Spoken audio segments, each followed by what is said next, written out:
மாயத்தேவர் அவர்கள் உருவாக்கிய பூமி, கே.ஆர். நடராஜன் அவர்கள் உருவாக்கிய பூமி, கந்தசாமி அவர்கள் உருவாக்கிய பூமி என்பதை நீங்கள் நினைவில் கொள்ள வேண்டும்.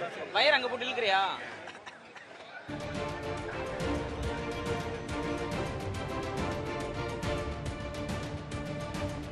யோசிக்க வேண்டும். அதே போல இந்த கல்லர் துவக்கப்பள்ளியிலே திரு வல்லரசு அவர்கள் தான் ஒரு ஆணையை வாங்கி தந்தார்கள். 5வது வகுப்பு வரையிலே திருமலை கல்லர் சமுதாயத்தை சேர்ந்தவர்களுக்கு தேர்வு வைத்து அவர்களை நீங்கள் ஆசிரியர்களாக நியமனம் செய்யப்பட வேண்டும் என்று. அந்த அடிப்படையில் எத்தனை பேர் 100க்கு மேற்பட்டவர்கள் பணியில் இருந்திருக்கிறார்கள். இவற்றை எல்லாம் கெடுக்கும் நோக்கோட இதுவரைக்கும் நீங்க தேர்வு நடத்திருக்கீங்களா? இல்லை. ஆனால் பிடிஎஸ் எல்லாமே தேர்வு செய்து போடுறீங்க. அதே போல துவக்கப்பள்ளியில போடுங்க, ஏன் போட மாட்டீங்க? 25 பேர் 30 பேர் இருக்கிறதா சொல்கிறாங்க. அரசு ஆணையின்படி தகவல் அறியும் உரிமை சட்டத்திலே பார்க்கின்ற பொழுது ஒரு பள்ளி ஒரு ஆசிரியர் என்பது அல்ல, ஒரு பள்ளிக்கு ஈராசிரியர் இருக்க வேண்டும். இருக்கின்றார்களா? இல்லையே. ஏன் நீங்கள் உங்களுக்கு இந்த மக்கள் மீது இவ்வளவு ஒருவரை வச்சம்?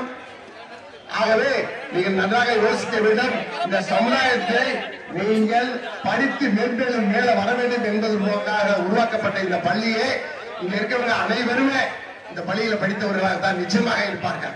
அதில் மாற்று கருத்திற்கே கிடையாது. கஞ்சி தண்ணி குடித்தவர்கள், நன்றாக யோசித்து பாருங்கள். ஈய வட்டியிலே சாப்பிட்டவர்கள், காக்கி டவுசரும் வெள்ள சட்டையும் போட்டவர்கள் தான் இந்த மக்கள். இன்றைய தினம் இவ்வளவு ஒரு எழுச்சி வருவதற்கு காரணம் என்ன? அரசியல் எழுச்சி வந்துவிட்டது. நிச்சயமாக தேர்தல் தோல்வி எல்லாம் வேற, இது எழுச்சி. இந்த எழுச்சியை உருவாக்கியது யார்? சமுதாய அமைப்பை சேர்ந்தவர்கள், எங்களுடைய கழகத்தினுடைய பொதுச் செயலாளர் அண்ணன் திரு எடப்பாடியார் அவர்கள், இங்கே இருக்கின்ற முன்னாள் சட்டமன்ற நாடாளுமன்ற முன்னாள் அமைச்சர்கள், அவர்களுடைய உத்தரவிற்கேற்ப நீங்கள் எல்லாம் வந்திருக்கிறீர்கள். மிகப்பெரிய ஒரு வெற்றியை நீங்கள் கொடுக்க வேண்டும்.